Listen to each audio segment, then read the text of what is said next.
Good morning बच्चों, I am Pratima Jaiswal. This is your science class, science online class. बच्चों, this is class 8th online video and the part 2nd. Okay, you know, till chapter 5 your till chapter 4 your all video and exercise it will be given. I hope all of you completed your work, your homework and your notes also. And now we are discuss about the chapter 5.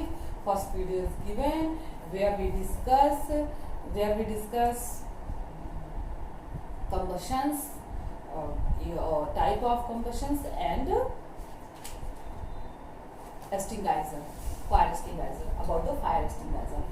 Now we are discuss flame. You know, when a substance, combustible substance burns, that then we create a flame. Flame means the reason in which the combustion of fuels take place is a called flame. It means जब combustible कोई substance है हमारा, जो ज्वलनशील substance है, तो combustible substance जब fire burn करता है या जलता है तो वहाँ क्या होता है, वहाँ पे थोड़ी दूर पर हम लोगों को एक येलो, ब्लू या कभी कभी रेड, ग्रीन इस टाइप का हमको एक सब्सटेंस दिखाई देता है। वो पूरा रीजन हमको उस कलर का दिखाई देता है और वहाँ से हीट और टेम्परेचर आता रहता है। तो वो उस एरिया को या उस पूरे सब्सटेंस को, जो येलो या ग्रीन कलर का या कभी ब्लू कभी रेड कलर का जो सब्सटेंस है, जो अपना शेप हमेशा चेंज करता रहता है, उसको हम कहते हैं फ्लेम या हिंदी में कहते हैं ज्वाला। ठीक है, तो जब भी कंबस्टिबल सब्सटेंस बर्न्स होता है तो वहां पर क्या होता है, फ्लेम अकर्ड होता है। तो कभी कभी फ्लेम अकर्ड होता है, कभी कभी नहीं होता है। कभी कभी हाई फ्लेम कंबस्टिबल सब्सटेंस में हाई फ्लेम अकर्ड होता है, कभी कभी लो फ्लेम अकर्ड होता है, कभी कभी फ्लेम अकर्ड नहीं होता, फ्लेमलेस होता है combustible substance. Flameless combustible substance में हम समझ सकते हैं बच्चों, जैसे कि कोयला है, जब हम कोयला को बर्न करते हैं तो फिर फ्लेम नहीं आती है। उसमें क्या होती है, उसमें जो वो नॉन फ्लेम होता है, उसमें हीट और टेम्परेचर तो आता है लेकिन फ्लेम नहीं आती है। लेकिन जब हम हमारे डोमेस्टिक फ्यूल जैसे कि हम गैस जलाते हैं, उसमें देखिए फ्लेम आती है और उसमें हीट टेम्परेचर उतना नहीं आता, टेम्परेचर और हीट उसमें भी रहता है लेकिन कोयले से कम उसका टेम्परेचर रहता है। ठीक है, या हम जब वुड आप जाते हैं ना, जब हम ड्राई वुड को बर्न करते हैं तो उसमें फ्लेम आती है और वो फ्लेम अपना शेप चेंज करती रहती है। तो अलग अलग कंबस्टिबल सब्सटेंस अलग अलग फ्लेम देती है। जैसे कि हमारे जो डोमेस्टिक फ्यूल है, जो हमारा एलपीजी गैस है, उनसे क्या कहते हैं, ब्लू कलर की फ्लेम आती है ना। जब हम अपने उसको ड्राई वुड को जलाते हैं तो ड्राई वुड जब जलता है तो येलो कलर का फ्लेम आता है, ऑरेंज कलर का, येलो थोड़ा सा ऑरेंजी टाइप का। तो इसी तरह से जो अलग अलग कंबस्टिबल सब्सटेंस अलग अलग फ्लेम देती है। देखिए आपकी जो बुक में है ये अलग अलग टाइप की फ्लेम, शेप कलर के अकॉर्डिंग अलग अलग टाइप की बनी है। जो सबसे पहले देखिए येलो कलर की, जिसमें हल्का ऑरेंज का, थोड़ा सा ऑरेंज का भी लुक आ रहा है। या दूसरी आपकी फ्लेम हो गई ऑरेंज कलर की है, या आपकी एक फ्लेम में लाइटर फ्लेम दिख रही ब्लू कलर की है, या आपकी जो इधर अगली फ्लेम दिख रही है डोमेस्टिक फ्यूल का कलर ये यही होता है, वायलेट कह सकते हैं, ये तो वायलेट और ये ब्लू कलर कह सकते हैं। ठीक है, या इंडिगो। तो ये क्या है, और यहाँ जो आपको दिया गया है इस फ्लेम में ये दिखाया गया है कि जब लीस्ट ऑक्सीजन, कम ऑक्सीजन में कोई कंबस्टिबल सब्सटेंस जलता है तो उसका फ्लेम येलो कलर का होता है। जब फुल ऑफ ऑक्सीजन से सब्सटेंस जलता है तो उसका जो फ्लेम होता है वो ब्लू कलर का होता है या इंडिगो कलर का होता है। ठीक है, तो अब हम according to the book we can started according to the book. The reason on which the combustible of fuels take place is a called flame. तो जैसा कि अभी एज यू नो अभी भी बताया गया है कि उस क्षेत्र को जहाँ पर एक कंबस्टिबल सब्सटेंस बर्न कर रहा है और फायर क्रिएट कर रहा है, तो उस एरिया को, उस जो थोड़ा अपर लेयर, ऐसे एरिया का जो अपर लेयर एरिया होता है जहाँ पे कंबस्टिबल सब्सटेंस बनता है, उस एरिया को उसमें जो वो ब्लू कलर का सब्सटेंस होता है या येलो कलर, डिफरेंट कलर की जो सब्सटेंस होती है उनको हम फ्लेम कहते हैं। 3 color of flame depends on the following parameters. तो फ्लेम्स की 3 कलर्स होते हैं जिनका पैरामीटर क्या है, उनके ऑक्सीजन के लेस या लीस्ट के अकॉर्डिंग उनका जो है फ्लेम का कलर होता है। तो अब blue flame is also called non luminous flame. जो एक ब्लू फ्लेम होता है उसको हम नॉन ल्यूमिनस फ्लेम कहते हैं, क्योंकि ब्लू फ्लेम से कभी भी रोशनी नहीं होती। और आपको पता है कि ल्यूमिनस ऑब्जेक्ट वही होता है जो दूसरे को भी रोशन कर दे, यानी कि उससे हमें लाइट भी मिलनी चाहिए। अगर कोई ल्यूमिनस ऑब्जेक्ट है तो ल्यूमिनस ऑब्जेक्ट से हमारे ऊपर लाइट भी आनी चाहिए, जैसे कि सन हमारा ल्यूमिनस ऑब्जेक्ट है क्योंकि इससे लाइट मिलती है, लेकिन मून हमारा ल्यूमिनस ऑब्जेक्ट नहीं है क्योंकि वो लाइट प्रोड्यूस नहीं करता है। तो ऐसा ऑब्जेक्ट जो लाइट प्रोड्यूस करे उसकी रोशनी दूसरे वस्तु को भी लाइटेड कर दे तो उसे हम कहते हैं ल्यूमिनस ऑब्जेक्ट। तो जो ब्लू कलर की फ्लेम होती है वो ज्यादातर कभी भी ल्यूमिनस नहीं होता। देखिए गैस की जो गैस आप जलाते हैं तो गैस जलाने में आपको कमरे में उजाला कभी नहीं होता, लेकिन अगर आप वुड जलाते हैं ड्राई वुड तो आपको वहां पर उतनी थोड़ी एरिया में उजाला दिखेगा, है ना, लाइटिंग दिखेगी। तो ब्लू कलर जो होता है वो नॉन ल्यूमिनस फ्लेम होती है, ठीक है। एज कंप्लीट कंबसन, और वो क्या है, कंप्लीट कंबसन होती है। Thus emitting is very little light. This occur when we available oxygen is more. तो ये कहाँ पर ब्लू फ्लेम कहाँ पर होती है, जब ऑक्सीजन बहुत ज्यादा हो। तो फुल ऑफ ऑक्सीजन जब कोई फ्लेम जलती है तो उसे नॉन ल्यूमिनस फ्लेम कहते हैं और वो ब्लू कलर की होती है। Yellow flame is also called luminous flame. जो येलो फ्लेम है उसे हम ल्यूमिनस फ्लेम कहते हैं। जब ऑक्सीजन कम होता है तो उस टाइम में हमें येलो फ्लेम दिखाई देती है। इसे हम इनकम्प्लीट कंबसन नहीं कर सकते हैं या अपूर्ण दहन, हिंदी में इनकम्प्लीट कंबसन या अपूर्ण दहन कर सकते हैं, ठीक है। तो structure of a candle flame, अब एक कैंडल फ्लेम का स्ट्रक्चर जो है यहाँ पर आपको बताया जा रहा है, मैं बना के बताती हूँ। Depending on the amount of oxygen available the structure of the candle flame can be divided into four different zones. तो जो हमारा कैंडल का फ्लेम है वो 4 जोन में डिवाइड है। The outer zone, the middle zone, the inner zone and blue zone। तो बच्चों जो हमारा कैंडल होता है तो कैंडल की जो फ्लेम होती है वो 4 भागों में बटी होती है। देखिए जैसे हमने यहाँ पे कैंडल बनाया है तो इसकी फ्लेम जो है इसको हम कहते हैं आउटर जोन। जो हमारा लाइटनिंग के सबसे ज्यादा उत्तरदायी होता है ये आउटर जोन है, ठीक। उसके बाद देखिए हमारा ये जो हमारा सेकंड जोन है इसको हम कहेंगे मिडिल जोन। ये हमारा मिडिल जोन कहलाता है। जो तीसरा अंदर का पार्ट है वो इनर जोन कहलाता है। तो बच्चों ये हल्का क्रीमी कलर का, ये जो आउटर जोन हमारा क्रीमी कलर का होता है और बहुत ज्यादा ल्यूमिनस होता है जिसकी वजह से पूरे कमरे में लाइट रहती है। तो ये आउटर जोन हुआ। देखिए ये जो हमारा सबसे बाहर वाला पार्ट है ये है आउटर जोन, ठीक। उसके बाद ये जो सेकंड पार्ट है वो हमारा मिडिल जोन। फिर हमारे जो अंदर वाला पार्ट है ये है इनर जोन। इसके बाद ये हमारा क्या है, ब्लू जोन,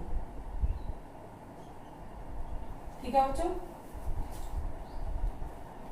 ठीक है बच्चों। तो ये हमारा ब्लू जोन है। तो बच्चों ब्लू जोन जो है ऑक्सीजन की पूरी ऑक्सीजन कंज्यूम करके पूरी तरह कंप्लीट जो है वो कंबशन है। तो ये ब्लू कलर का होता है। उसके बाद जो है हमारी ये जो फ्लेम है, क्योंकि हमें जो हमारा ये कैंडल होता है वैक्स कैंडल होता है तो ये बहुत ही ज्यादा कंबस्टिबल सब्सटेंस होती है, आराम से कंबस्टिबल हो जाता है।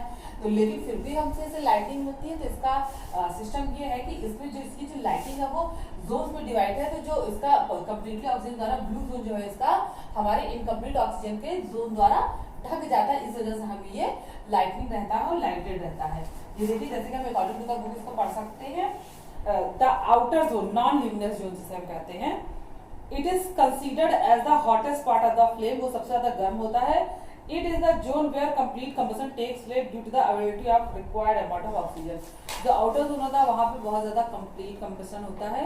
द मिडिल जोन येलो और ल्यूमिनस जोन, तो जो बीच का हमारा ल्यूमिनस जोन होता है जहाँ पे ऑक्सीजन की बहुत कमी होती है, इसीलिए जो बाहर वाला पार्ट होता है बिल्कुल क्रीमी होता है, येलो नहीं होता है। इसके बीच वाला पार्ट येलो होता है, ठीक है।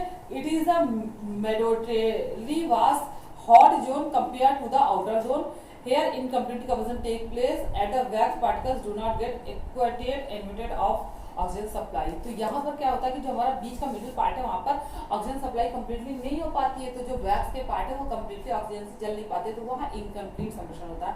तो वो ल्यूमिनस रहता है। आपको पता नहीं जब इनकम्प्लीट कंबशन होता है तो ल्यूमिनिसिटी आ जाती है, वहां पर एक दहन से एक हमें लाइट मिलती है, ठीक है। तो हमारा जो मिडिल पार्ट है वही लाइट के लिए, वो जब कैंडल की फ्लेम होती है तो लाइट के लिए वह सबसे ज्यादा जिम्मेदार है, ठीक है।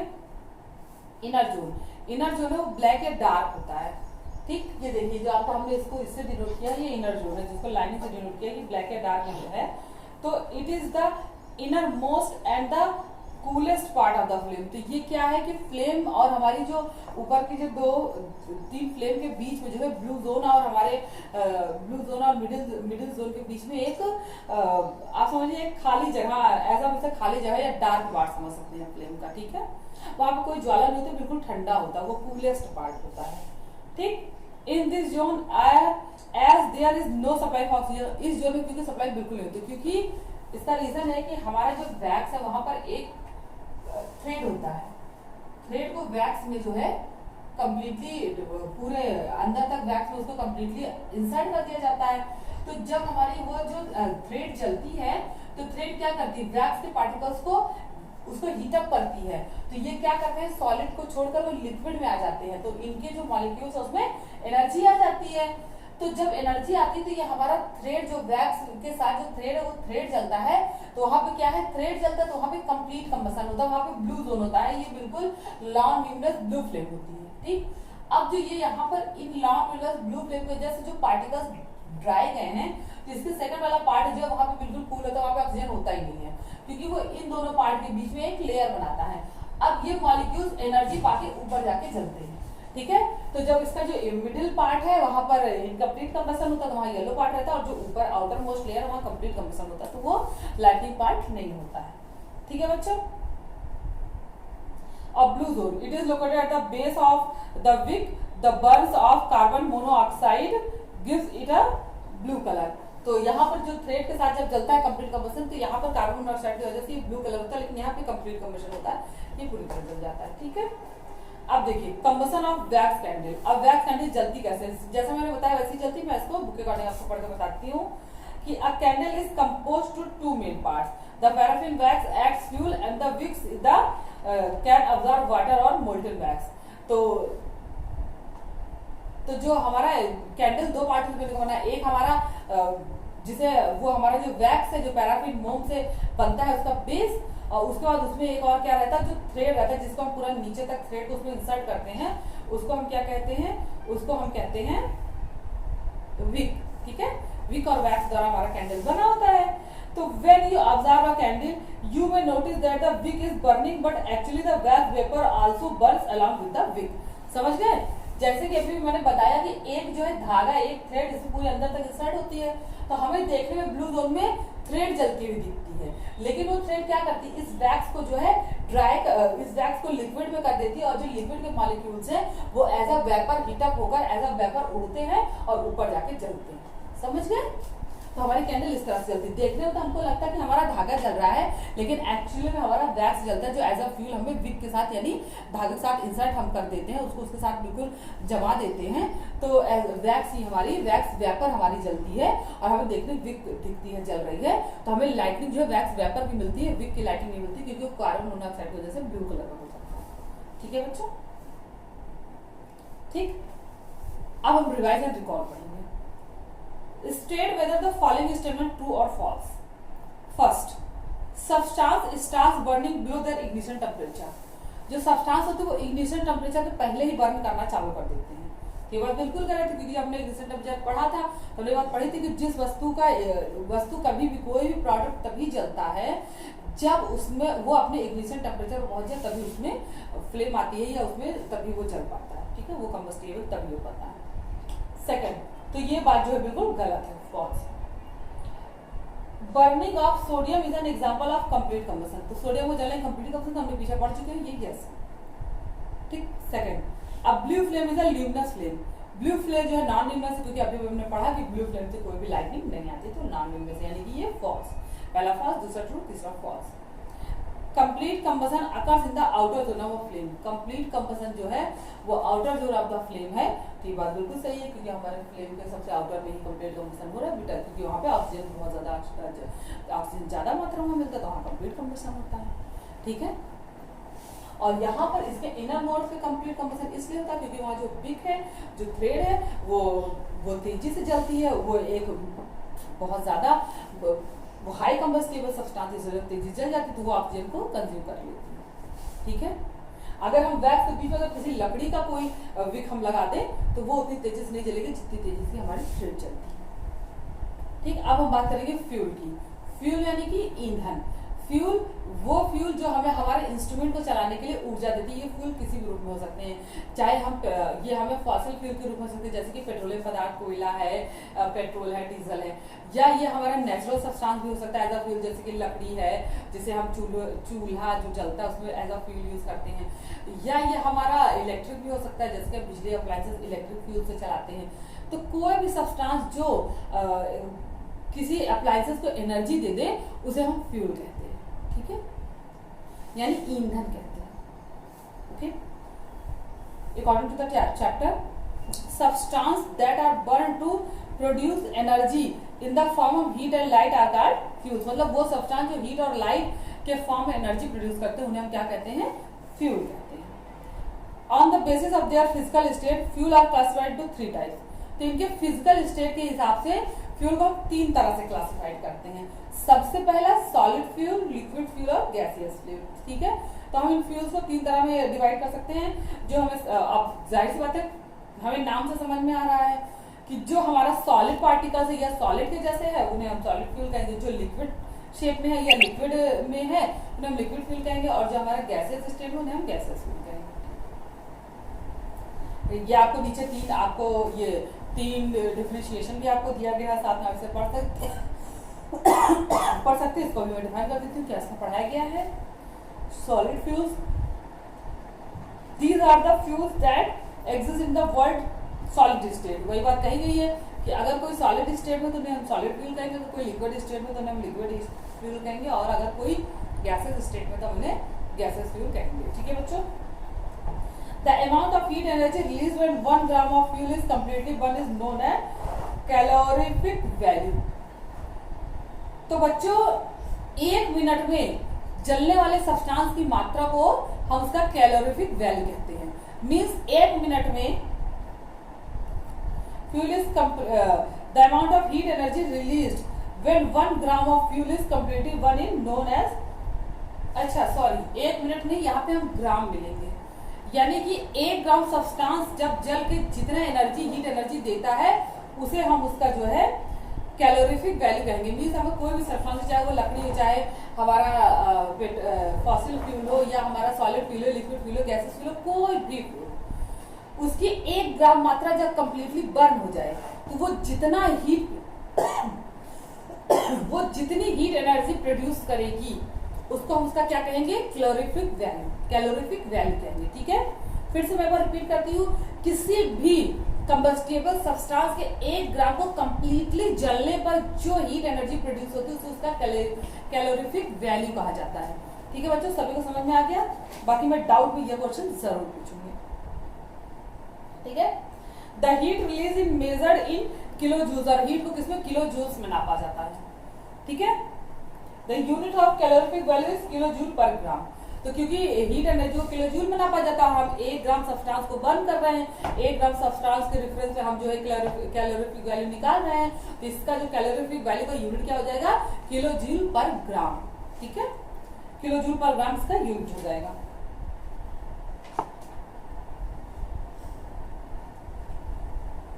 अब देखिए आपको नीचे जो ये चार्ट दिएगा इसमें देखिए सब्सटेंस दी गया, उसका कैलोरीफिक वैल्यू दिया गया कि 1 ग्राम सब्सटेंस जलने पर कितनी हीट एनर्जी मिलती है, कितने किलोजूल हीट एनर्जी मिलती है। जैसे पेट्रोल अगर 1 ग्राम चलता है तो 50 किलोजूल हीट एनर्जी मिलती है, डीजल जलता है। तो यहाँ इस चार्ट में आप देख सकते हैं, इसको पढ़ सकते हैं और समझ सकते हैं कि किसी सब्सटेंस को जलने में कितनी हीट एनर्जी जो है प्रोड्यूस होती है।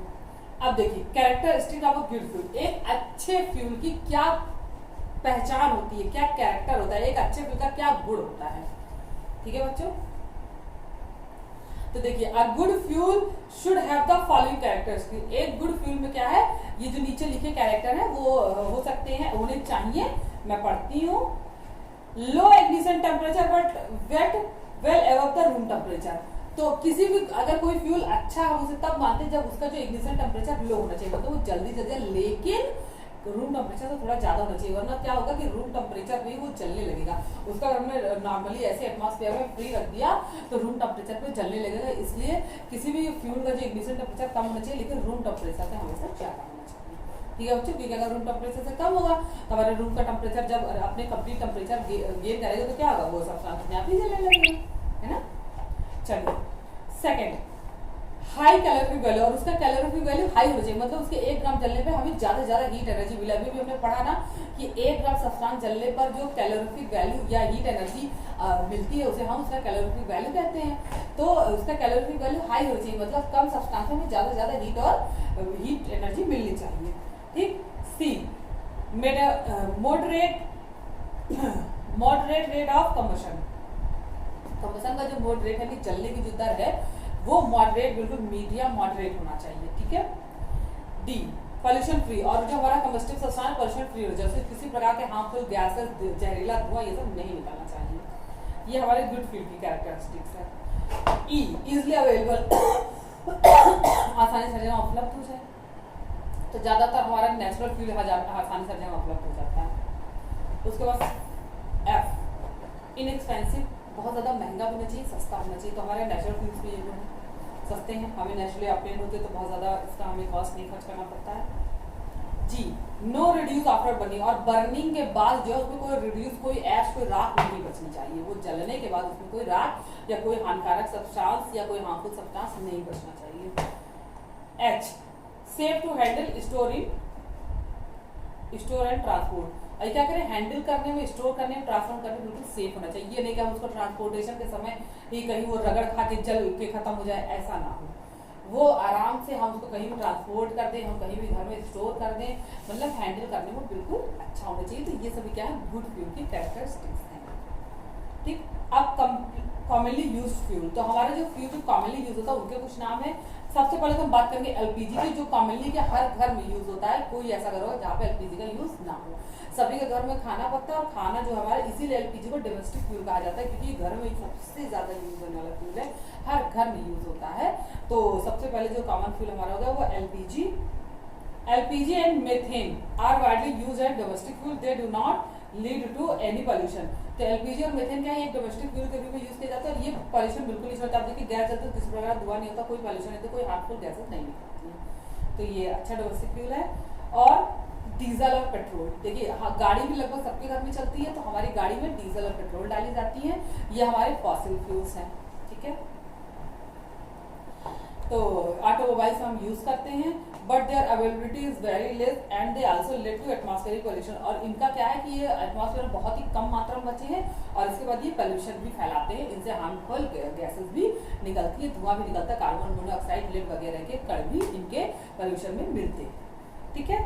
तो hydrogen as a fuel, hydrogen has the highest calorific value, hydrogen में एक हाईएस्ट कैलोरीफिक वैल्यू होती है, मतलब वो बहुत तेज जल सकता है, but it is not considered as the best fuel because it is highly inflammable and difficult to handle।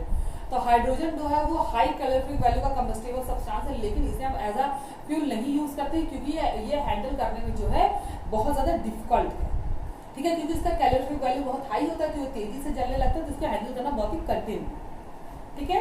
तो transport and store, it is use as a rocket fuel, तो इसे क्या है कि ये ट्रांसपोर्ट करने में बहुत ज्यादा कठिन, क्योंकि हाइड्रोजन हर किसी से जो है रिएक्ट करके नया सब्सटेंस बना लेता है, तो ये इस वजह से इसको हैंडल करना, ट्रांसपोर्ट करना इसको बहुत ज्यादा कठिन है, इसलिए ये जो है एज अ डोमेस्टिक फ्यूल नहीं यूज होता है, ये अक्सर करके रॉकेट्स में यूज किया जाता है।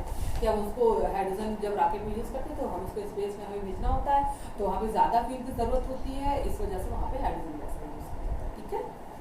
तो बच्चों अब ये जो है आपका सेकंड वीडियो कंप्लीट हो गया, और आपको अब नेक्स्ट वीडियो में फॉसिल फ्यूल पढ़ाया जाएगा, जो कि आपका लास्ट वीडियो है, 5th चैप्टर का लास्ट वीडियो है। तो आपको जो है आपका चैप्टर कंप्लीट हो जाएगा, फिर आपको इसके सॉल्व एक्सरसाइज दिए जाएंगे, तो सब लोग अपना वर्क पूरा कर लेंगे, और गुड लक फॉर योर। अभी आप लोग क्या रिवाइज एंड रिकॉल करेंगे, बुक में भर लेंगे सभी लोग, और रिवाइज एंड रिकॉल को कॉपी में नहीं करना है, तो good luck for your homework.